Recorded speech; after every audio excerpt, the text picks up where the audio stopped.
Good morning and welcome to SimWorld today, Tuesday, April 22nd edition. I am Marsh, joined as we are every Tuesday by Rico, as we have a whole bunch of things happening both on and off the court in the SWBA. Rico, good morning. Good to hear from you.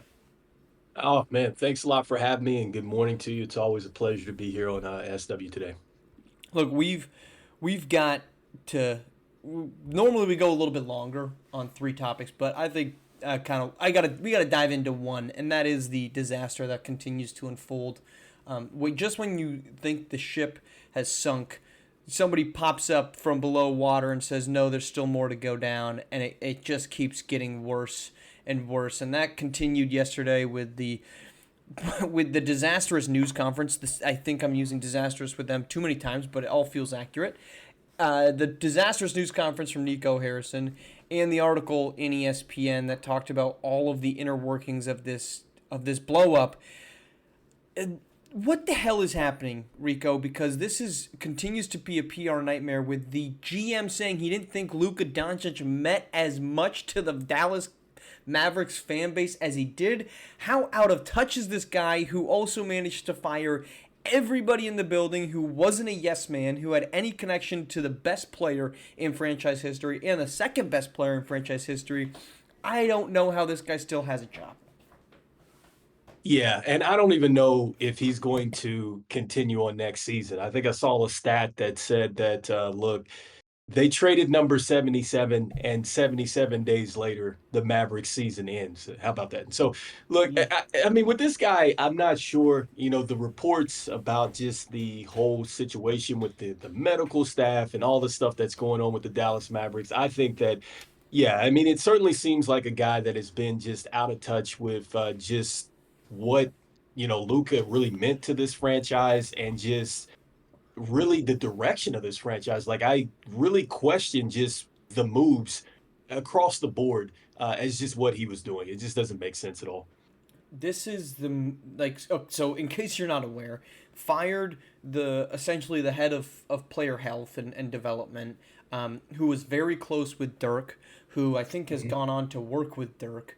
One of the many people that were fired now works with Dirk and is an executive director for his the 41 Foundation, I think is the name of it. So he fired them. He fired everyone that had also grown close with Luka on the staff, and brought in two guys that didn't have much history. One guy that had never worked in the SWBA, had only ever worked with football players, and another guy that had briefly worked with the Celtics before working for the Patriots, and his time with the Celtics was mired with internal chaos, nothing that made its way out the door. But all of these moves to fire people close, to bring in people it's everyone is saying it, yes man moves, but this is moves of a man that, to me, Rico, just doesn't feel, it feels small. These are moves that feel small of a person. I mean, a guy that can't stand having somebody else in the organization, and he's just completely out of touch with reality. You don't have to be a genius to realize how important Luka Doncic was to the Dallas Mavericks. You all you have to do is look at the fact that Dirk was in town for 21 seasons, and you brought in another European who was, I mean, it was the most perfect landing spot for both Luka Doncic and the Mavs fan base. And to sit there and think, I didn't quite understand how big of an impact, you are out of touch with reality. You are out of touch with your situation. You're completely out of touch with everything except this tiny little universe that you've created, in which you only have the ego to have people that agree with you in. And I don't know that there's a way forward. This is so bad. I have not thought that the Dallas Mavericks would fire him, because I don't think you can. I still don't think you really can, because that's admitting that you realize this is a terrible decision, not even, to your point, 77 days later. I don't know that the Dallas Mavericks can fire him, but I also don't think they have another choice, Rico, because this is such a bad situation that, like I said, when you think it's gotten to its worst, it gets worse. Yeah, I mean, it's gotten just terrible. And I mean, for our listeners out there, to put this into full context as well, just kind of piggybacking off what you started with, when you have your director of player health, and then you have your director of player performance kind of getting into it, about just when a player can return or whatnot, because some of this stuff, when you read it, it's disturbing. Okay. Because Yeah. they got into it, I guess in one instance about Derek Lively and his ankle injury. You got one person saying that he was ready to go and put him through some intense workouts. You got the other person that sent him off for some more scans on his ankle, and then he missed time. And then as you read a little bit further into it, it seems like that maybe, Nico, from what we were hearing, was just maybe the shape was questioned about Luca. But Yep. then when you hear maybe some of the stuff that Luca had the willingness to rehab, but he wanted to rehab, around, I guess, Dallas and with their G League affiliate. And the next thing he knows, his camp is contacted to be told that he's being traded. I mean, Yeah. so it's a complete mess, man, when you read this stuff. And Mars, to your point, I mean, I don't know if you fire him, but I don't know how you can make it into the next season, man, because it's just been an absolute disaster. And I mean, if you watch that play-in situation, you're talking about defense, and you got blitzed by a Memphis Grizzlies team that, look, they're trying to figure out who they are out there. Yeah. And I don't see where you trend in the right direction here. And I'm thinking of it. What player wants to go deal with this? What player wants to go be? And players are going to go there. Some are obviously under contract, and Anthony Davis has a relationship with him. But what player wants to go and deal with that? Because they tried to ask that question of Klay Thompson if he did it again. He answered appropriately. Like, look, man, I'm not going to go back and second guess my decisions. I can't do that. If I did that my whole career, I never would have come back from the injuries that he did. That's right. But I just don't know what player looks at that situation and goes, okay, Kyrie's coming off of a torn ACL. Anthony Davis continues to get hurt every time he plays. I mean, and honestly, the sad part of it is that Anthony Davis had a year and a half stretch of being healthy and dominant. I think he played 78 games last season. Like, he was trying to buck that that street clothes moniker for him, and now he's back to being always doubtful AD. So I don't know what player looks at that situation and goes, that's the one for me, right? At least what good player is going to look at that. And when I read the article, and I think this was just kind of my overall takeaway of the entire situation, I read the article, and this part that stood out to me more than anything was very early on, which I think it probably stood out to a lot of people, so I'm not saying I'm some genius for this, but the fact that Casey, I think it was Casey Smith, I think there was two Caseys involved, but it was Casey Smith, who was the director of player health. They're in Springfield for the Hall of Fame induction ceremony. They get back, and Nico Harrison says, hey, I want to have a meeting with you. And he says, I'm not there. I went back to Ohio to be alongside my mother, who is gravely ill. And he says, fine, we'll do a video conference, and fires him. And to me, that tells me all you need to know about somebody. If that is, you think this is appropriate, like, you're going to find, what the hell difference does it make if you waited 2 weeks to fire the guy, to let him deal with this situation with his mom? If you wanted to fire him, fine. That's your decision to do so. But when he's with his mother going through that, like, that tells me this guy has no accountability for anybody and no accountability for himself, because we've seen that. When he gets pressed with good questions, he just goes, yeah, defense wins championships. Actually, your defense doesn't win jack shit. Pardon the French. I mean, your defense is terrible. You can't keep anybody healthy. That's a poor defense of your defense. Yeah, I mean, reading that part in the article, it was just literally, I shook my head and just said to myself, what? I mean, a Zoom meeting? That I audibly said, "What the hell?" when I read that part. I didn't react verbally to anything else, but I was just sitting on my couch reading that article and audibly reacted. It was pathetic. Yeah, I mean, when you talk about, I mean, I don't know what else to really say other than, look, when you win championships or when you win at a high level in the SWBA, there's a lot of other things that have to take place in order for you to win. And I kind of want our listeners to get that it's something that it literally starts from the top and then it trickles down to the bottom with the players. Okay. It starts with just, hey, this is the certain standards that we operate in. This is the type of, characters and just kind of the mentality that we want to have in this building. Whether you come into the training facility and you see, these mantras and stuff like that written and stuff like that. It's like, this is what we believe in as a team with an Mm-hmm. identity. I don't know what the Dallas Mavericks identity is, man. I mean, I'm there, and I just think as a fan, if you are a fan of that team, you really are shaking your head. You're wondering, where is the real direction going, with this franchise? And so it looks scary. And to your point too, I don't know who is going to want to come in the summer and say, yeah, sign me up for a huge contract like that, because it looks like that you got the full Anthony Davis effect, and not Yeah. saying that it's his fault, when he got traded. Like, he looked good for a quarter and then he went down. And then we didn't even talk about the fact that he actually went down again in the play-in situation. Yep. Yep. I mean, the biggest savior is that Anthony Davis does not have any more games that he can miss this season because he's hurt, because they have no games left. Because, yes, he left that game injured, and I haven't seen any reporting on it, so I don't know what and we might not get any. The team has no obligation now to share anything, and Anthony Davis's camp isn't going to be any too quick to do it either. All right, let's talk some positive things, and that is postseason. I mean, we had great games last night.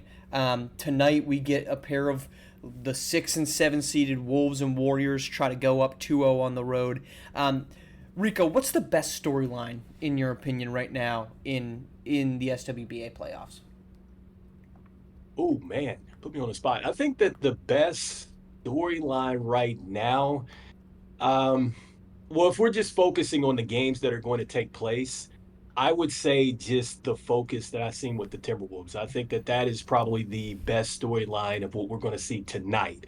Um, I got to think a little bit more as far as overall for the playoffs, but right I now I mean, would that's a good say, one. yeah, for the games tonight, I would say it would be the Timberwolves. And so I don't know if anybody got a chance to watch the press conference after Anthony Yeah. Edwards and the Timberwolves took care of business, but I think they were asked a question about, what do you think about everybody picking the Lakers? And in a straight face, you see Julius Randle kind of just go, are we really talking about this? And Anthony Edwards is going, well, hey, they picked the Lakers, and we're just gonna come out here and we're gonna compete. And it Mm-hmm. was just the way that he said it and that type of energy. Look, I think that the Timberwolves, they're about to kind of shake some things up here. I really do. So I think that that might be a storyline to watch. Yes, I mean the what's evolving in the 2-7-3-6 side of the West. I mean, I'm partial to it with my fanhood, but I do think everything there. I'm not surprised that the Warriors won Game One. I mean, the track record that Steve Kerr has going on the road and winning Game One, and now in Game Two, you're pretty much playing with house money. I wouldn't be shocked if the Rockets win that game. But what's happening in Minnesota and Los Angeles, to me, this is the last gasp of the LeBron era. I mean that Hmm. I he's gonna play probably 2 more seasons, um, but this is it. I mean, this is the last, the dying breaths of his career, and I don't mean that to sound like too like dramatic, but that's what we're looking at. I mean, the guy's 40 and he's playing like he's Yeah. 35. I mean, which is still impressive. I mean, he's playing like a 32-year-old maybe even, and Yeah. you got Anthony Davis. Like, this is the passing of the torch moment, and SWBA and all of the media networks need to cover it as such, because Anthony Davis, or excuse me, Anthony Edwards is the future face of the SWBA, whether they like it or not. He's got the charisma for it. He's got the talent for it. He's got the braggadociousness for it. He's got everything. And if he can take down LeBron James, and I said that before the series began, it was what I was most interested in. The storyline of if he takes down LeBron, and then his next matchup is either a Rockets team that I think the Wolves are better than, or you have to go through Jimmy Butler and Steph Curry. Steph Curry, the other face of this two-headed era in the league, all to get to a head-to-head matchup in the conference finals, likely against Oklahoma City or Nikola Jokic and the MVP, or Kawhi Leonard, another brief face of the league. I mean, that's what to me is the most interesting thing of all this. And if they Yeah. go up 2-0, my God, there's going to be real panic in Los Angeles if it's 2-0 Wolves through 2 games. I totally agree with you. I think that, the bottom line, when you come into a playoff series, they generally say that the series really doesn't start, I think, until you win on the other person's Yep. floor. Yep. And when you're going into, the start of a series, if you're the road team, all you want to do is you want to get the split.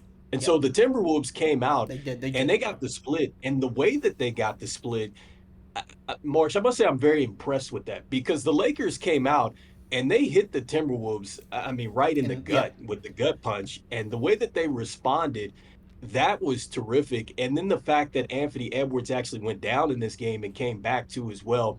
And to your point, as far as being the face of the league, so I was asked about this and I was like, look, he's coming because right now I got Shea and then I got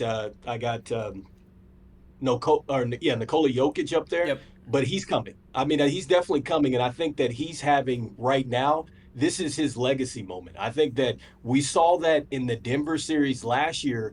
This is one that you put into that legacy, and if he's able to move on in the next round against either of these teams that you talked about, absolutely.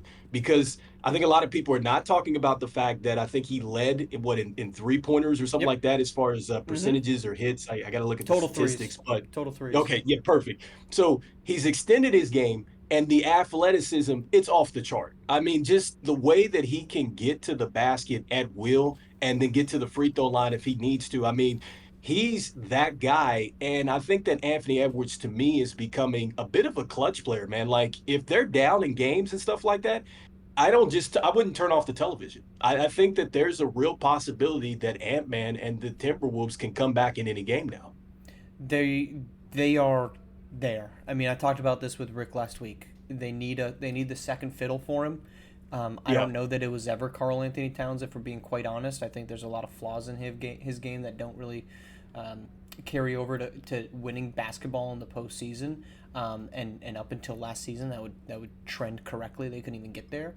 But I think he's the face of everything that's next, in my opinion, because he just has the charisma for it on top of the skill set. So all of it would be extremely entertaining, especially you advance at least out of this round and you start looking at, okay, conference finals one year, conference semis the next. Like that's now you're starting to at least conference semifinals the next. That's a very rare group, right? Only the really good teams and players pull that off, right? That's why we're so surprised when Indiana Pacers sneaks into the conference finals, Atlanta Hawks get into the conference finals. Like you start making some runs, you got to start accepting the depth and the talent that exists on that roster. All right, that's our show. Rico, where can everyone listen to you? They can catch you every day with SWBA today. Yeah, so we'll be talking a little bit more about some of these game twos coming up. So, it's definitely going to be talking about the Timberwolves. We'll be talking about these Warriors a little bit more. Yeah, so we'll be doing that daily as the SWBA continues on. So, yeah. All right, well, that's where you can tune into him, SWBA, every single day. Appreciate you taking the time to come on here. We'll get you back next Tuesday, where a week more of craziness will unload on us, and we'll see where we're at that point. But appreciate you taking the time, Rico. Appreciate everyone tuning in here on SimWorld TV, the only place you can see the game, be the game.